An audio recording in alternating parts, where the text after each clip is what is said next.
Muy buenas tardes, veíamos algunos fragmentos del Festival del Petronio Álvarez que se lleva a cabo en la ciudad de Cali todos los años durante el mes de agosto. Y le doy la bienvenida a todos los estudiantes del Colegio Gabriel Betancur Mejía que nos acompañan en esta emisión. Vale la pena recordar que esta emisión hace parte de la estrategia Aprende en Casa de la Secretaría de Educación de Bogotá. El tema que estamos trabajando son las cosmogonías de las comunidades afrodescendientes, esto para los grados 10º y 11. También se conectan hoy estudiantes de grado 8º con quienes estamos trabajando en la asignatura de ética alrededor de los derechos humanos y las comunidades étnicas en Colombia. Para trabajar estos temas, hoy tenemos un invitado muy especial que ya vamos a pasar a presentarlo. Nos vamos a conectar con él a través de una videollamada. Es importante decir también que las preguntas que vamos a abordar durante la entrevista tienen mucho que ver con el foro virtual que hemos adelantado en las 2 últimas semanas a través de la plataforma educativa Edmodo y de WhatsApp, en el cual los estudiantes que hoy se conectan han tenido la posibilidad de publicar sus preguntas. Así que procuraremos en esta entrevista abordar la mayor cantidad de preguntas que ustedes nos han enviado. Sin embargo, durante la emisión ustedes pueden enviarnos las preguntas que ustedes tengan. Quiero pedirle a todos los estudiantes que se están conectando en este momento que por favor nos escriban su nombre, nos envíen sus saludos y por favor pueden escribir en el chat en vivo todas las inquietudes que también surjan durante la realización de la entrevista. También pueden publicar allí sus comentarios y una vez finalicemos la entrevista que tenemos hoy en diferido, pues estaré muy atenta de responder sus inquietudes. Bueno, sin más preámbulos, entonces vamos a la conexión de videollamada que tenemos con nuestro invitado. Bienvenido, profesor Arturo Grueso Bonilla. Muchas gracias por acompañar este espacio de entrevista. Y quiero comentarle a toda la audiencia que nos acompaña a través de YouTube que el profesor Arturo Grueso es licenciado en Biología y Química de la Universidad Pedagógica Nacional, es magíster en Filosofía y tiene estudios de maestría en Biología de la Universidad de los Andes, es profesor universitario y de Educación Media. Actualmente el profesor Arturo dirige el Nodo de Saberes Ancestrales en la Corporación de Educación Intercultural para los Pueblos y ha participado en las investigaciones en educación popular del CEIP. Coordinó el proyecto de fortalecimiento al sistema de educación propia UAPI en convenio con la Universidad de Granada y la Universidad Pedagógica Nacional. Profesor Arturo, es un gusto muy grande tenerlo en esta transmisión que tenemos ahora con estudiantes del Colegio Gabriel Betancur Mejía. Y un poco para iniciar, profe, quisiera que usted nos comentara un poco acerca de sus trayectorias de vida, algunos datos biográficos que usted considere relevantes y que nos permitan acercarnos un poco a la historia, la geografía y las costumbres de las comunidades afrocolombianas en Guapi. Buenos días, Natalia, muchas gracias. Encantado de conocerte y lo que pueda participar y aportar para mí es muy importante porque tengo un compromiso con la educación pública. Yo soy hijo de la educación pública. Hace poco dejé de ser maestro del distrito y ahora pues me desempeño en otras cosas, pero siempre he pensado que la educación pública es una actividad y muy importante para los pueblos. Pues yo nací en Guapi, Cauca. Guapi es un municipio que queda hacia el sur de Colombia. Hace parte de la parte costera del Cauca, porque el Cauca tiene una parte costera, la otra tiene el Valle del Cauca y otro Nariño. Y hacia la parte norte es que está Chocó, nosotros estamos hacia la parte del sur. Guapi es un municipio que queda al pie del mar, queda en el río Guapi, pero en la desembocadura hacia el mar Pacífico. Por eso entonces es un sitio donde se intercruza el agua dulce con el agua salada. En el caso de nosotros, Yoruba diríamos que allí se encuentra Yaya, reina, y Ochun, la reina del río. Eso hace que este sea un ecosistema muy particular, muy significativo y muy importante para desarrollar algunas especies, sobre todo algunas especies de crustáceos. Guapi tiene una sola calle, pero tiene un semáforo, es increíble. En Guapi, digamos, la cultura fundamentalmente el 98% somos negros, afros. Digo afros y negro porque alguien va a decir no me diga negro, otro dice no me diga afro. Hemos tenido una discusión sobre cómo nombrarnos y eso es importante que siempre indicar eso, ¿no? Yo estudié en Guapi hasta cuarto bachillerato, porque efectivamente en mi pueblo solamente en esa época había solamente hasta cuarto bachillerato. Guapi es un municipio que se caracteriza porque es pesquero, era maderero, tenía alguna vocación agrícola, pero digamos estos pueblos han ido perdiendo todas sus actividades porque el narcotráfico ha llegado con toda su fuerza, inclusive que se ha involucrado con los pueblos cambiándoles su idea de cultura. Cosas como por ejemplo la música. Yo no había escuchado música carrilera en Guapi. Yo siempre había oído música alegre, música de esperanza, música que los pueblos, que los espíritus vibren. No carrilera donde la gente habla del despecho, del desamor. Esa música no era la nuestra, ahora está muy metida ya. Y es porque el narcotráfico llegó allá con mucha fuerza. Ese narcotráfico está destruyendo la cultura de los pueblos, especialmente la costa del Pacífico. Precisamente ahora al inicio de esta emisión, quienes nos acompañan en esta clase han podido ver algunos cortos en un evento tan importante como ha sido el Festival del Petronio, que es una conmemoración bien interesante de las músicas del Pacífico. Hemos escuchado también algunas canciones del grupo Bahía y mientras que usted nos comentaba, los estudiantes podían ver algunas imágenes de Guapi.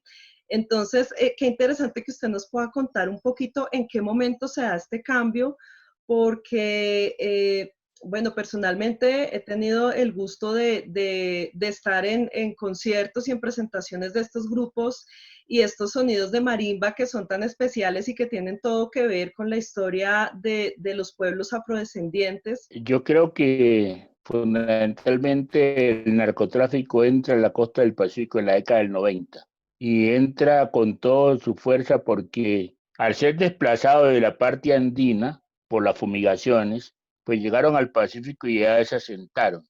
Y el narcotráfico no llega solamente llevando dólares, llevando su mata, llevando la forma de tratar los vegetales, sino la forma de tratar a los seres humanos.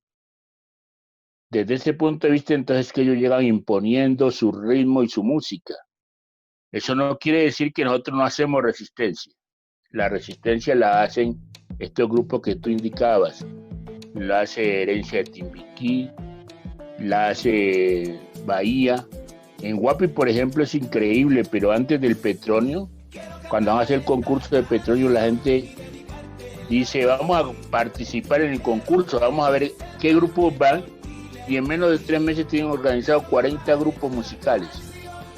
Y es una lucha para poder seleccionarlos, porque el petróleo hace selección, cosa que yo nunca he estado de acuerdo, pero hace selección por el problema económico, presupuestal, por algo que ellos dicen de calidad, que mucha de esa calidad también articula fenómenos que son cuestionables, como por ejemplo tratar de sacar la música autóctona por hacer fusiones, que yo digo, pues tiene sentido, pero no puede ser que se imponga. O sea, si es bien que el currulao no sea solamente currulao como lo conocemos desde nuestros ancestros, y que hagan unas combinaciones, eso está bien. Lo que no quiero es que se impongan, porque entonces hace que se vaya borrando la memoria de nuestros ancestros. Allí es donde está la discusión y el tema importante. Pero tú has visto esos grupos como Bahía, le cantan ese al amor, le cantan a la vida, le cantan a su pueblo. Y ahí está toda esa música.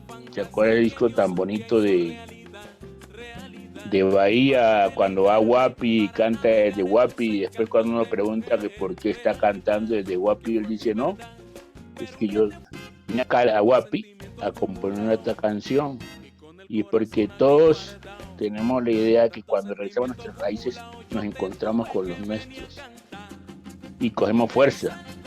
Ahí es donde radica esa práctica de coger el ombligo del que nace y enterrarlo, para que la persona tenga la necesidad de ir nuevamente a su pueblo a ganar fuerza, a tener una fuerza espiritual.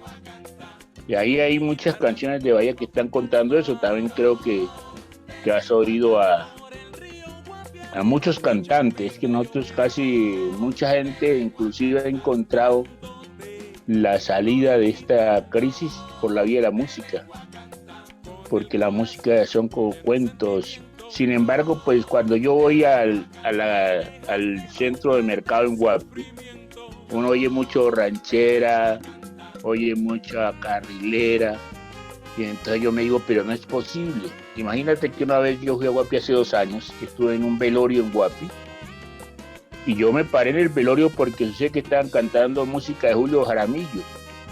Yo dije, pero no es posible que estemos cantando música de Julio Jaramillo cuando los alabados son nuestra identidad, nuestra razón de ser son los alabados, porque con ellos es que nosotros nos presentamos ante nuestros muertos para que ellos se vayan, para despedirlos de buena manera. Y ahí me dijeron, no, es que hace tiempo nosotros no cantamos alabados, los alabados los cantan en el río arriba, o sea, porque Guapi pues tiene la característica, como todo el mundo, de separar unos espacios por otros, ¿no? O sea, el casco urbano y la parte rural. Bueno, profe, pues qué interesante lo que usted nos comenta y le cuento un poquito, profe, aquí para que conversemos. Yo hace algún tiempo tuve la alegría de vivir un tiempo en el Caquetá y me daba cuenta que sucedía algo muy parecido a lo que usted nos está comentando. Claro, aquí no hablando de las costumbres afrodescendientes, sino más indígenas, porque el Caquetá pues es el piedemonte amazónico, es ese intermedio entre el Amazonas y algo de llanura.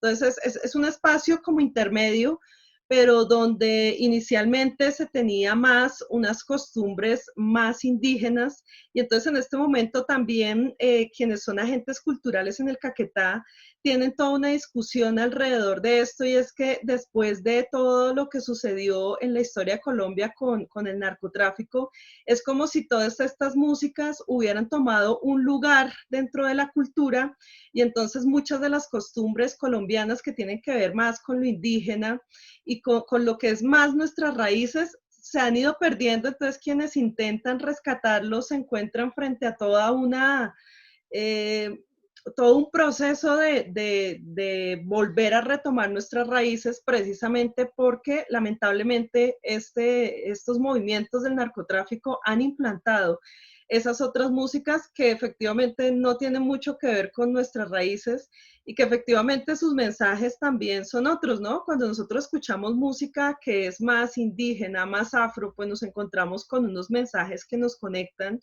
un poco más con esas cosmogonías de la tierra, en el caso indígena, de la Pachamama, de los elementos naturales, animistas, ¿cierto? Pero entonces aquí sí nos estamos enfrentando un poco a este, digamos, como a todo este fenómeno. Profe, ¿podría usted comentarnos un poquito más qué movimientos culturales o qué acciones se toman desde las comunidades para que, a pesar de que hay otras músicas que están allí como, digamos, en ese intermedio, pueda hacerse ese rescate de lo ancestral y de nuestras raíces como colombianos? Bueno, allá en mi región hay una pugna importante entre la juventud que levanta unos ritmos y los ancestros que tienen otro ritmo. Y entre ellos se mueven una línea de jóvenes que dicen, no, hay que potenciar también nuestros ritmos, hay que potenciar nuestros instrumentos. Por eso uno ve que muchos de ellos incorporan la marimba de chonta, incorporan el cununo, el bombo, el guasá y muchas tonalidades, pero también se enfrentan a que, bueno, y la champeta y el hip hop, donde se queda, todos esos ritmos que hoy existen. Sin embargo, que yo veo como positivo, que estos jóvenes son capaces de incorporarlo a nuestra cultura y darle su sentido, su sabor, su contenido. No solamente se dejan arrastrar por esa música, sino que le dan su contenido. Y la otra música, sí, pues ni pensarlo, pero es que la música, esta que digo de carrilera, es la prédica de la no vida, porque allí está muy metido la idea del machismo, la idea de la discriminación, todo lo que empobrece al ser humano está muy metido en esa música. Me da mucha pena decirlo porque hay mucha gente que seguramente dice que esa música es muy importante, pero en mi pueblo, en el año 1960 mataron la primera persona, y esa persona que mataron lo mató un policía. Y la impresión fue tal en el pueblo que el pueblo duró más de un año siempre comentando la muerte de esta persona. Tú llegabas a alguna casa y estaban hablando de cómo lo mataron, cada uno tenía su propia narrativa. Hoy vas a Guapi y te dicen, ay, mataron a cuántas personas mataron ayer. Ah, bueno, por lo menos mataron menos que anteayer, que mataron 5. O sea, como que ya la vida no importa. Y eso es el mensaje que no queremos que se introduzca en nuestras comunidades. Porque la vida es muy importante. Es lo que está en discusión cuando yo digo esa es buena, esa música no. Porque hay un mensaje, el mensaje de la no vida. Ujú. ¿Sí? Sí, de acuerdo, profe. Y precisamente ahora que dialogamos un poco acerca de la vida y de los mensajes que tiene la música, sabemos que desde hace algún tiempo en nuestro país, lamentablemente, nos está sucediendo que los líderes sociales están siendo asesinados. Quisiera saber si en las comunidades afrodescendientes se han visto afectados por esta problemática y frente a ello, ¿cómo ha sido la reacción de la comunidad? Si hemos tenido líderes afrodescendientes que han vivido este tipo de situaciones. Pues yo creo que nosotros somos una de las víctimas en este proceso. Claro que más doloroso para mí ha sido que las mujeres nuestras mujeres negras, han sido convertidas en víctimas doble vez. Son los feminicidios, son los tratos. Y los líderes nuestros realmente hacen parte de esa embestida que han venido haciendo frente a la guerra, porque hemos ocupado los territorios que se dicen ricos en minería y en medio ambiente. Entonces, como esos territorios hay que tomárselos, si los toman por medio de la fuerza, ¿quiénes se oponen a que eso sea así? Los líderes. Por eso usted ve que cada día crece más los asesinatos a líderes indígenas, líderes afro, líderes campesinos.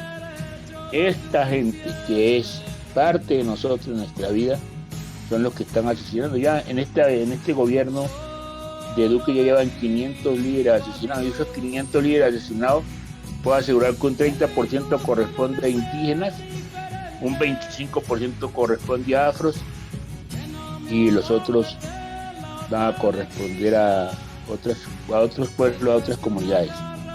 Pero realmente el peso de la guerra es muy duro, muy infame, porque además de que nos saca a los territorios, es que a nuestros territorios están llegando la guerra con todos los ejércitos, con una cosa desastrosa. Llegan y le dicen reúnen a la gente en las veredas y le dicen: mire, usted tiene que incorporarse a nuestro ejército, y si no lo hace, tiene que irse de su territorio, y si no se va, lo vamos a matar. Solamente le dan 3 posibilidades. Las 3 posibilidades todas son de muerte. Todas son de muerte. Entonces yo me digo, ¿por qué guardan silencio? Las noticias ni siquiera se registran. El gobierno acaba de hacer un discurso el 20 de julio y no dice nada. No habla nada de tantos asesinatos. Hombre, lo más importante que tienen los seres humanos es la vida. Y nosotros nos hemos agrupado como sociedad porque queremos que nos protejan la vida. No que cada uno se proteja, porque ese es el mundo sin ley. Aquí hacemos parte de un Estado para que el Estado proteja por lo menos la vida de los seres humanos. Y allí es donde yo veo como una crisis enorme, desastrosa. ¿Por qué? Porque por una parte los medios y los periodistas no les importa. Se registra y no más. Nuestros mandatarios poco le importa. Y la comunidad nuestra, digo comunidad nuestra, pues la comunidad colombiana, se ha venido haciendo insensible, inclusive con unas cosas desastrosas como las que uno oye a veces. Ah, por algo habrá sido. ¿Quién lo mandó a estar allí? ¿Con quién andaría? Cosas tan desastrosas donde las víctimas son entonces transformados en victimarios. Él fue el culpable, por eso se lo hicieron, como hacen con las mujeres, que es el mismo discurso que tienen para las mujeres. Cuando la violan dicen: ah, bueno, por algo sería. ¿Te acuerdas que hace poco un loco de aquí, con un restaurante muy famoso, dijo que por qué andaba esa mujer con ese vestido tan provocativo? Esta es una sociedad que está esquizofrénica y doloroso, porque no es posible que las víctimas sean transformadas en victimarios. No puede ser posible que nosotros no salgamos a la defensa de los más débiles, de los que han sido ultrajados. Ese creo que debe ser muy importante en los colegios, introducir la verdad por encima de todo. Y es que no se juzgue a las personas por el sitio donde viven. Entonces alguien dice: ah, eso estuvo bien, porque mire dónde vivía. ¿Dónde va a vivir? Pues allá es donde le toca vivir, y por eso es un delito. Ah, mire cómo se vestía, y ese es un delito. Esas cosas es lo que creo que los colegios no debían de permitirlo. Debían de incentivar para que la gente se haga del lado de las víctimas y que denuncie al victimario, para que desnudemos efectivamente e encontremos la verdad, porque la verdad os hará libre. Hace poco José Darío Salazar, José Darío Monsalve, dijo: es que están cometiendo un genocidio, una venganza genocidia está haciendo el Estado colombiano. Y la gente empezó a decir que no, que sé por qué lo decía. Hombre, todos los días están matando gente. Todos los días tú oyes que en Guapi mataron a uno y después no que fue en La Guajira que mataron otro. Uno se acuesta con una cifra de asesinatos y se levanta con otra cifra de asesinatos. Este es el país que estamos construyendo, ese es el país que estamos dejando y sobre todo con un ingrediente que me preocupa enormemente. Estamos volviéndonos insensibles frente a los asesinatos y estamos llegando a justificar los asesinatos. Estamos diciendo que ellos por qué viven allá, que por qué, pues que allá les tocó vivir, que ellos por qué levantan la voz y no dejan que la minería acabe con el ecosistema, nuestro deber. Esa no es una cosa que alguien se inventa, sino que se impone por sí mismo. Que ellos por qué marchan, pues sí el derecho a protestar contra la injusticia. Que ellos por qué se visten de esa manera, es que es terrible lo que vivimos en este país. O sea, hay una lógica que no la comparto y esa lógica de pensar que quienes son asesinatos algo hicieron, algo deben, alguna cuenta tenían pendiente. Yo he sido educador toda mi vida y siempre me molestó mucho eso, de que primero entonces se juzga y si se pierde algo en el salón de clase, empiezan a decir, es que debe haber sido Jurano de tal. Pero ¿por qué dices que Jurano de tal si se perdió algo en el salón de clase donde todos estaban? Yo me negué todo el tiempo a hacer revisión en los salones de eso porque me parecía que era una forma injusta de tratar el problema. En ese pequeño detalle, ahora en el detalle macro, uno dice la vida es muy importante, debíamos de marchar todos nosotros, cada vez que alguien siente un dolor, cada vez que una persona la están aplastando, nosotros debíamos de protestar. Aquella persona que no la dejan gritar, digamos, decir, debe gritar. ¿Por qué no lo dejan respirar? A nosotros no nos dejan respirar. Cuando yo veía esa imagen de los Estados Unidos, yo decía, es que no nos dejan respirar ni allá, ni aquí nos dejan respirar tampoco. Creo que esa es como la idea de lo que estamos viviendo y lo que no queremos vivir. Esos territorios nuestros los construimos nosotros. Nosotros, digo, nosotros los afros, éramos esclavos, éramos esclavizados, estábamos en la región andina, fundamentalmente estábamos en Popayán, estábamos en Bogotá, estábamos en Tunja, y cuando dijeron que nos liberaron, que nos liberáramos, nosotros salimos corriendo. Unos se enfrentaron en el norte del Cauca y formaron unos cabildos, y otros dijimos, no, nos vamos más lejos donde el esclavista no llegue, y entonces nos fuimos a Guapia, a Timbiquí, a Micaya, a La Tola, a todos sitios imposible de llegar hace 2 siglos, ¿cierto? Bueno, hace 2 siglos era imposible llegar por allá. Nosotros nos fuimos a vivir allá. Y en Bogotá, ¿qué decía la élite? La élite perversa. Decía que iban ellos allá, ellos que se vayan para allá porque ellos son negros y ellos están adaptados a esos climas inhóspitos. Que vayan y domestiquen esos territorios, que nosotros después vamos por ellos. Pues claro, ya en esta década los territorios están domesticados, ya ellos saben que allá hay riquezas, ya han ido por ello, ya que entonces llevaron su máquina, su locomotora de la minería, su locomotora contra el medio ambiente, su locomotora de una agricultura que no es la nuestra. En Guapi, por ejemplo, hicieron una cosa salvaje, llevaron la palma africana, una cosa que nosotros no conocíamos. Llevaron el búfalo, un animal que nosotros no conocíamos, nunca habíamos visto. Se olvida la gente que la agricultura y la ganadería, todos esos procesos son problemas culturales. Nosotros conocíamos la palma de Chontaduro, la de Naití, la de Mil Pesos. Eso sí nos hubieran incentivado a cultivar. Seguramente hubiéramos cultivado con muy buen agrado. Pero nos dejaron, fue la palma africana para que secara los territorios y cambiara el ecosistema. Nos llevaron el búfalo para para que contaminara los ríos y nosotros nos empobreciéramos. Todas esas cosas han hecho.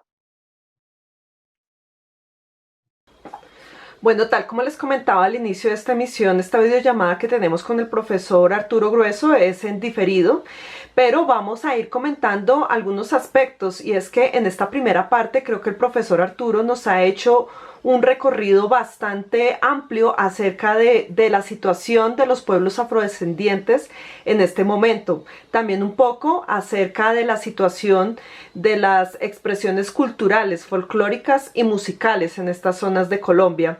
No obstante, es importante, retornando nuevamente a las preguntas que ustedes han enviado a través de WhatsApp, de Edmodo, y en este momento a través del chat en vivo, quisiera hacer una pequeña referencia, y es que recordemos que anteriormente habíamos hablado en el podcast de la afrocolombianidad, que es el material que nos antecede a este encuentro, habíamos hablado un poco acerca de todo el proceso de esclavización y de cómo las colonias, principalmente británica, española y portuguesa, son los encargados de hacer todo el tráfico de africanos hacia diferentes lugares del mundo. Particularmente en Colombia, pues fue liderado por España. Pero es necesario que tengamos en cuenta lo siguiente: ese periodo de esclavización de la corona española duró alrededor de 200 años. Bueno, vale la pena decir que el proceso de libertad y abolición de la esclavitud en Colombia está articulado a otros hechos históricos internacionales. En primer lugar, como les decía anteriormente, pues la esclavización se generó en diferentes lugares de Latinoamérica. Así que el primer país, el primer lugar en el cual se va a declarar derechos y libertades, pues será en Haití. Al tiempo, en Colombia van a suceder las guerras de independencia, que fueron lideradas, entre otros, por Simón Bolívar. Y estas guerras de independencia también van a ser bien importantes en todo este proceso, porque precisamente Simón Bolívar propone la libertad de todos los pueblos, es decir, de los indígenas, de las poblaciones afrodescendientes. Así que Simón Bolívar va a pedir el apoyo de Haití como primer país independentista. Otro hecho importantísimo para lograr estas libertades es que en 1789 fue la Declaración de los Derechos Humanos. Algunas personas han preguntado a través de los chats por qué estas comunidades no eran tratadas de manera digna.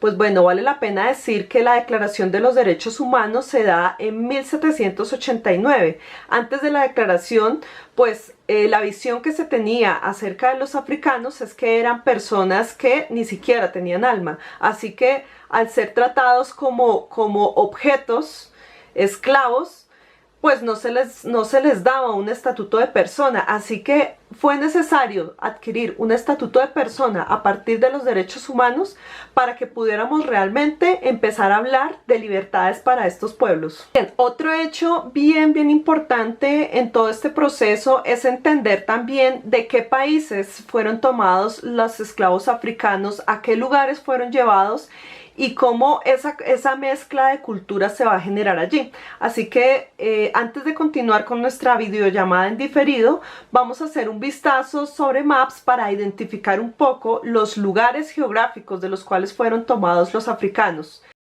En Maps tenemos aquí el continente africano, y si hacemos un vistazo más cercano, pues vamos a ver que todos los africanos fueron llevados desde África occidental y central, es decir, estamos hablando de estas zonas que estamos señalando aquí en este momento, es decir, nos referimos a Senegal, Gambia, todas las que conectan hacia el litoral atlántico. Algunos estudiantes nos preguntaban por qué llegan a Cartagena. Bueno, pues básicamente podríamos decir, tiene mucho que ver con las rutas que se generaban para llegar hacia los diferentes lugares que se ubican en América. De igual manera, es necesario recordar que en estas zonas que estamos señalando acá, que son África occidental y central, pues quienes habitaban estas zonas habían hecho parte de la construcción de reinos, de imperios, del imperio Mali, por ejemplo, de los reinos Ghana y Congo, habían construido la civilización Akan. Esto quiere decir entonces que en realidad quienes fueron llevados hacia las diferentes zonas de América, pues en realidad eran expertos en saberes y en técnicas mineras. Esto para quienes fueron los colonizadores y quienes llevaron hacia las diferentes zonas de América a los africanos, pues digamos que fue una de las cuestiones que aprovecharon en términos de la explotación, porque en realidad las personas que provenían de África eran personas que traían unos saberes, unas técnicas mineras de explotación de la tierra, también por las características que tiene todo el territorio del continente africano, que esencialmente son selvas húmedas tropicales. Así que esto también hacía o generaba una creencia de que el africano es un hombre fuerte que resistiría situaciones complejas. Entonces, esta visión geográfica también nos permite ubicarnos un poquito más. Así que bien importante tener en cuenta estos acontecimientos porque si bien todo el proceso de esclavización se dio en los años 1500, 1600, pues también es cierto que a pesar del tiempo, de los derechos humanos, de la constitución política de Colombia y de las políticas públicas de afrodescendientes, pues definitivamente puede decirse que el proceso no ha finalizado y que parece que tuviéramos dentro del imaginario cultural y social todavía unas prácticas arraigadas, unas prácticas discriminatorias. Hasta aquí hemos tratado temas de relevancia que tienen que ver con ética también. Ahora quisiera enfocarme un poco más en la parte religiosa, y es que nuestro invitado de hoy hace parte de la religión yoruba. Otra de las preguntas que recibí a través de los chats que han funcionado ha sido acerca de la actualidad de la religión yoruba. Vamos a retornar nuevamente a la videollamada y el profesor Arturo Grueso nos va a explicar un poco acerca de esta religión y de lo que ha sucedido. Y mis estudiantes tienen bastante inquietud acerca de la actualidad de estas deidades. Ellos quisieran saber qué sucedió con estas creencias y con esta religión en Colombia. Bueno, digamos el origen, yo hago parte de la religión yoruba, soy miembro sacerdote de la religión yoruba. Cuando trajeron a los africanos encadenados, venían varios pueblos. Y esos pueblos todos tenían sus propias creencias. Ahí venían los bantú, ahí venían los carabalí, ahí venían los arará, venían muchos pueblos. Unos pueblos eran yoruba. Los yoruba en Rusia, en África, eran los de mayor civilización. O sea, esta gente ya sabía leer, escribir, ya conocía la agricultura y la ganadería. Por eso cuando fueron traídos aquí, ellos también ya venían con sus propias creencias y religiones. Cuando llegaron, lo que los trajeron fue a las islas del Caribe. Por eso en el Caribe es donde empieza a construirse fundamentalmente estas religiones. Pero cuando llegan a partes continentales como Colombia, a Cartagena, allí fue terrible. Digamos, el proceso que hicieron con nosotros fue desastroso porque los sacan de un ecosistema donde están. Los traen amarrados en unos barcos que duran 2 y 3 meses. En esos barcos le negaban el derecho al agua inclusive. El agua no se podía consumir no cada mes o cada 2 meses. Bueno, digamos, aquí a América, al llegar a los pueblos africanos, al traer los esclavizados, traían muchas religiones, muchas creencias, donde estos, pues, la región yoruba se asienta en las Antillas especialmente, está yendo que especialmente en las Antillas, porque cuando llegan al continente, especialmente cuando llegan a Cartagena, en Cartagena son totalmente borrados. Las Antillas procuró conservar su religión, conservar sus ritos. No pueden hablar su lengua, porque estaba prohibido, y entonces, además de que era prohibido, pues lo separaron. Aquí hicieron una mezcla total, inclusive de familias.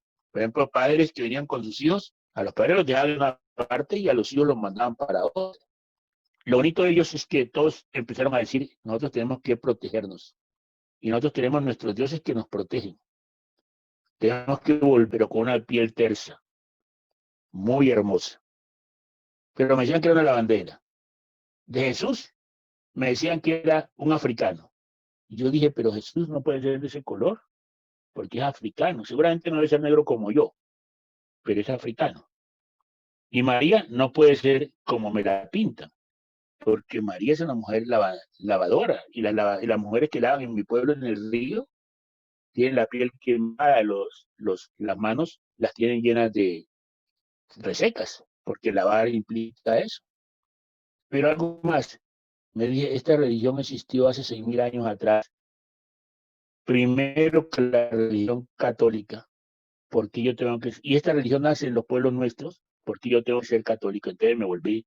Y otra cosa que te digo, yo dije, esta gente me puse a ver toda la tragedia que han vivido, y es tanta tragedia tan dura, y yo puedo estar aquí, vivo, hablando, no es posible.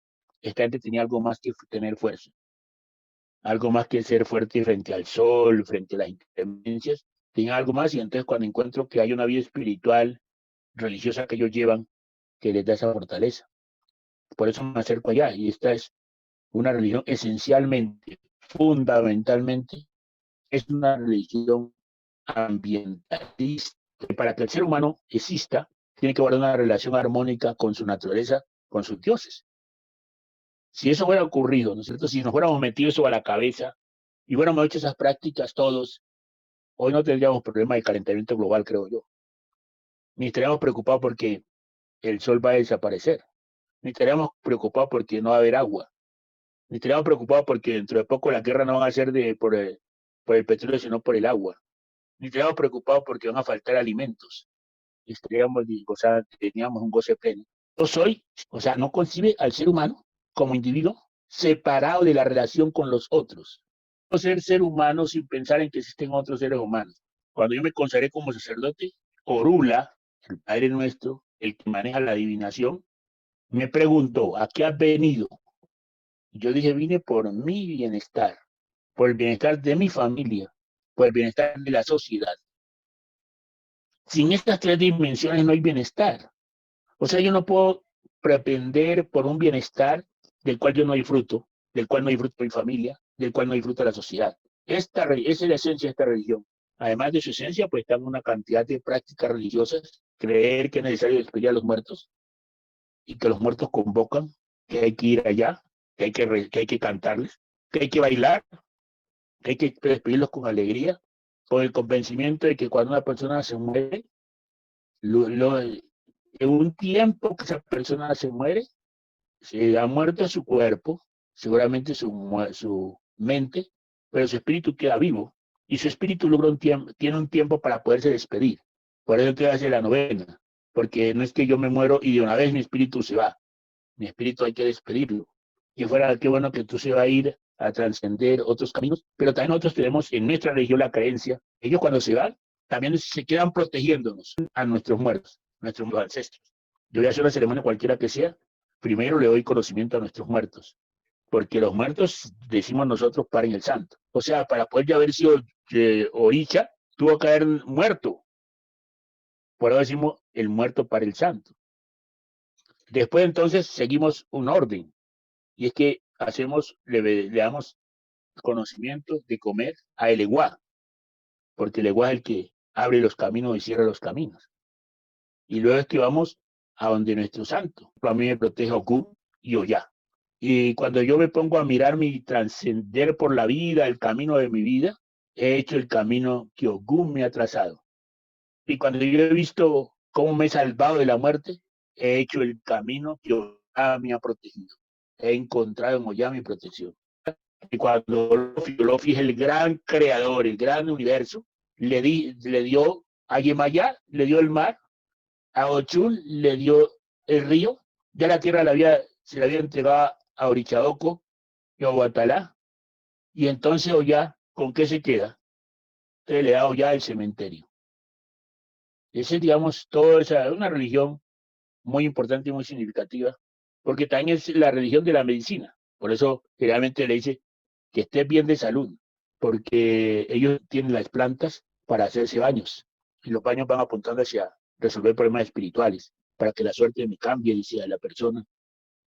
Tienen una hierba que llama destrancadera para que le abra los caminos. Esa hierba la tenemos también acá con el egua para que abra los caminos. La gente hace baños, por ejemplo, se baña, yo he visto que se bañan, y sobre todo cuando tienen algunas que resolver problemas, cuando saben que hay unas hierbas que son amargas para poderse limpiar, otras dulces para traer las condiciones más favorables. En ese sentido, hay una relación entre el mundo yoruba y el mundo de los pueblos negros raizales. Yo le dije, mire, lo que yo sé de Jesús es que Jesús nació en un mundo africano y que Jesús se fue donde Orula. Orula es el gran adivinador que nosotros tenemos. Y le preguntó a Orula que qué podía hacer él. Entonces Orula le sacó lo que él iba a hacer. Le dijo, tú vas a ser una persona que vas a predicar toda tu vida, vas a predicar un discurso que toda la humanidad lo va a escuchar. Pero si tú no haces un sacrificio, un embole llamamos nosotros, tú vas a morir muy temprano. ¿Qué pasó con Jesús? Jesús por andar de un sitio a otro, ustedes han visto la vida de Jesús, que es caminar, caminar, caminar, andar y andar y andar, predicando, se le olvidó hacer el herbo. Como se le olvidó hacer el herbo, él murió a los 33 años. Fue asesinado a los 33 años. Pero su discurso duró toda la eternidad. ¿Cuál es la esencia del discurso cristiano? El amor. Es un discurso que va a durar toda la eternidad. Desaparecido, la guerra ya hubiera desaparecido. Pero ¿cómo hacemos para desaparecerla si lo que hacemos es hemos construido un sistema que lo que busca es que el ser humano acumule, acumule? Y acumular se hace más pobre, porque el mismo Jesús lo dijo. Si quieres caminar liviano, deja lo que tienes. Si quieres seguirme, deja lo que tienes y me sigues. Eso es lo que creo yo y esa es la relación entre nosotros y Jesús, le decíamos nosotros, él ya ha sido Jesús, que fue un hombre como nosotros, un destino. Y cuando nos desviamos, como yo estoy en la religión yoruba, entonces yo voy y le digo a mis santos, ayúdenme, yo me he desviado, ¿cómo vuelvo a enfocar mi vida? ¿Cómo vuelvo a coger el camino que debo continuar en la vida? Esa es la religión nuestra. Hay muchas cosas por esta religión. Yo me he puesto a estudiarla, pues si hay cualquier cantidad de cosas para estudiar, pues imagínense, 6.000 años atrás. Es una religión muy oral, ¿no? Muy de tradiciones orales. Bueno, muchachos, por asuntos de conectividad, esta parte de la emisión a través de una llamada telefónica. ¿Dónde se hacen los rituales hacia los orishas? ¿Cómo lo percibe toda la comunidad en general? Bueno, digamos, en Colombia la religión yoruba no es muy común. O sea, mejor dicho, no es ni siquiera marginal. Son muy pocos los practicantes de esta religión. En Cuba, en su parte inicial, con el tiempo de la esclavización, estaban entonces los cabildos. Y los cabildos eran dirigidos por grandes sacerdotisas.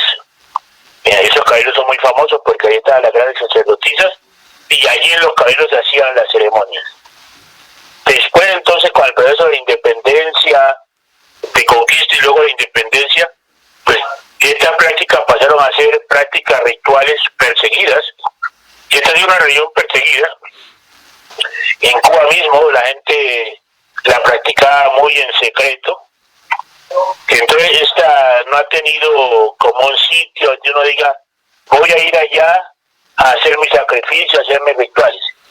Aquí se hacen los rituales y los sacrificios en las propias casas de los practicantes. Yo soy yoruba, pues yo tengo prácticas y hago ceremonias dentro de mi casa o en la casa del otro, pero siempre son prácticas que nosotros hacemos entre nosotros. Cuando quisimos, por ejemplo, en Colombia existe una ley que regula las religiones. Nosotros hemos tenido problemas para registrarla como religión, porque está antes de una secta. Pero más que eso, digamos, esta religión ha tenido muchos problemas porque la gente todavía tiene en su imaginario que es que cuando hablan de santería están hablando de brujería. Y brujería es lo malo. Y uno dice, pero en el pasado a las mujeres también decían que eran brujas y las quemaron. En ese siglo que llamaron de la civilización las quemaban, pero eran sabedoras. Los brujos son sabedores. La verdad es que es bien difícil quitarle ese imaginario a la gente, ¿no? Sí, total. Claro, es muy difícil quitarle ese imaginario, porque la gente, no, esos son unos brujos porque trabajan con hierbas, porque andan con unos collares. O sea, porque no son la forma común que están acostumbrados a ver. Ese es, creo yo, que limita un poco las prácticas públicas y por eso las prácticas siempre son en privado, en casas. Ya prácticas más amplias son las que hacemos, por ejemplo, cuando hacemos toque de tambores, porque efectivamente si hacemos toque de tambores a nuestros dioses, cada uno montaba un altar. En mi casa, por ejemplo, montaba altar en el garaje y hacemos toque de tambores y danzamos y bailamos. Generalmente uno puede decir, este toque de tambores se lo voy a dedicar a Yemayá, o este toque lo voy a dedicar a Ereguá. Y entonces una tarde nos reunimos y hacemos toque de tambores con tambores ya consagrados, ¿no? Tambores que son añá. Los tambores añá son orichas menores, pero con eso hacemos gran ceremonia, hacemos huiro, que es un toque muy especial que hacemos para el Eguá, para que nos abra los caminos. O también hacemos un ritual que sí involucramos muchas más personas, lo hacemos en el campo, que es el ritual que tiene que ver con darle de comer a la tierra, porque nosotros partimos del hecho de la tierra, que a la tierra se le saca todo pero no le lleva nada. Entonces hemos dicho no, nosotros tenemos que reconocer que la tierra, que nosotros venimos de la tierra y por lo tanto estamos obligados a darle de comer. Esa es la ceremonia que le damos, darle de comer a la tierra. Y hay otras ceremonias que hacemos al pie del mar, al pie del río, en los bosques, en las montañas.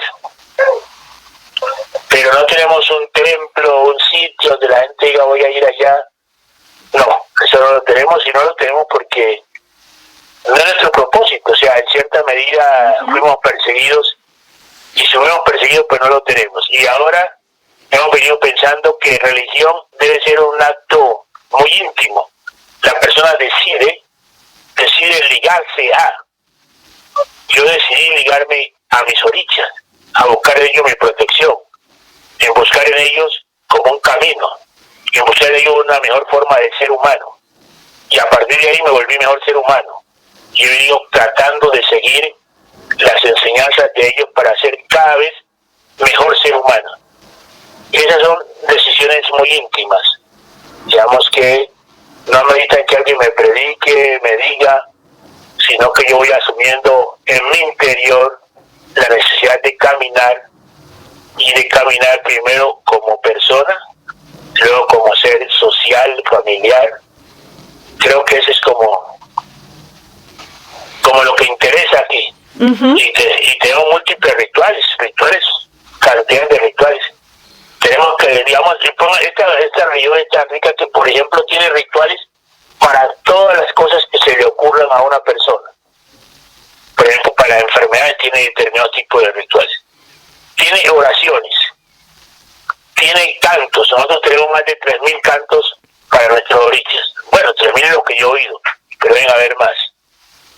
Tenemos comidas, y digamos hay una gastronomía especial en el mundo yoruba, que tiene que ver con algunas cosas, porque en esta religión también me recomiendan, según mi signo, no a todo el mundo, me recomiendan qué cosas no debo comer, o debo evitar comerlas. No que no debo comer, sino que debo evitarlas comer, porque esta religión también tiene de bonito que aquí nosotros no estamos interesados en hablar del mal y el bien.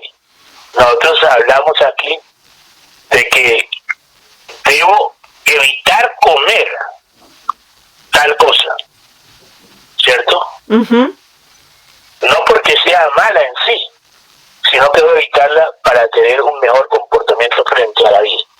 Y por ejemplo, ¿qué alimentos se evita comer, profe? Esos alimentos sí dependen del signo que te sale, porque nosotros tenemos un procedimiento que es la persona hace consulta, y entonces nosotros preguntamos en la consulta, cuando hace el ITA, por ejemplo, el ITA es una ceremonia muy significativa, ahí le sale si la persona no debe comer, ¿qué no debe comer? Por ejemplo, en el caso mío, a mí me salió que debía evitar los garbanzos. Entonces yo pregunto, bueno, ¿evitarlo voy a dejar de? No, me dice, no es dejarlo de comer, tiene que evitarlos. Es el proceso espiritual de la persona que puede decirle a otro cuál es como el orisha que le va a acompañar y cuáles son los alimentos que puede o no consumir. Digamos, la persona es un intermediario que puede ser un babalao como puede ser una santera. En el caso del babalao, él lo que hace es preguntar, hacer esa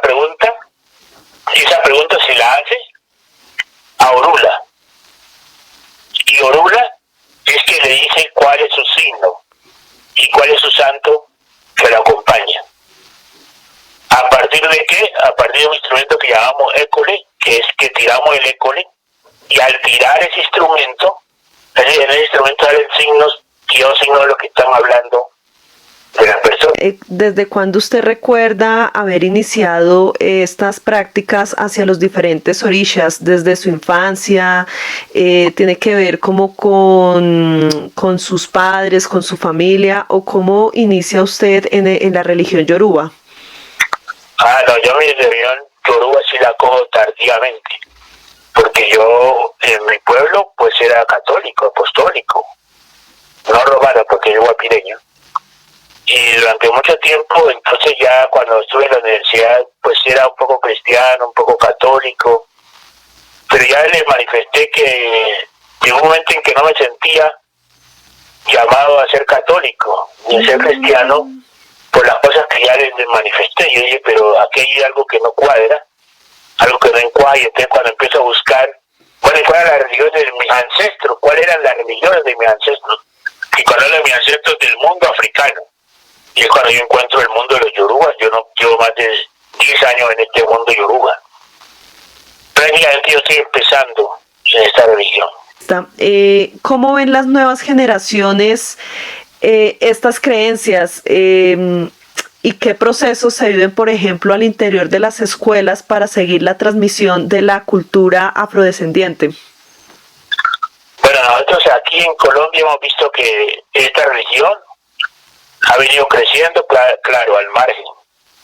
No se ha podido institucionalizar porque aquí, aunque ya quedó un estado laico, aquí es un estado católico, digamos que es un estado católico. En las escuelas casi no podemos trabajarla, porque en la escuela pues el cristianismo, el catolicismo tiene inclusive sus imágenes. Nosotros decimos que Olofi te pone en el camino de lo que tú quieres, de lo que necesitas, y que seguramente todos llegamos acá a nuestra religión porque ese es el camino que necesitamos, y así también procedemos con los estudiantes, con nuestros compañeros profesores. Esperamos que ellos vean que ese es el camino que necesitan, y si no les sirve ese camino, que no lo cogen, y si no lo cogen, pues tampoco han perdido nada, seguramente no lo requieren. Yo sí pensé que lo necesitaba para mi vida, lo necesitaba para seguir vivo, para poder ser más útil a la sociedad, para ser más útil a mi familia, para ser mejor persona. Estas son decisiones que no requieren mucho que tanto argumento y convencimiento, sino destinos. En esta religión te dice si tú tienes camino religioso o no tienes camino religioso. Si es mejor que no sea religioso, que si es mejor que tenga una vida sin esa religión. Esta religión no te ata, no te amarra, es muy libre, muy de la persona libre.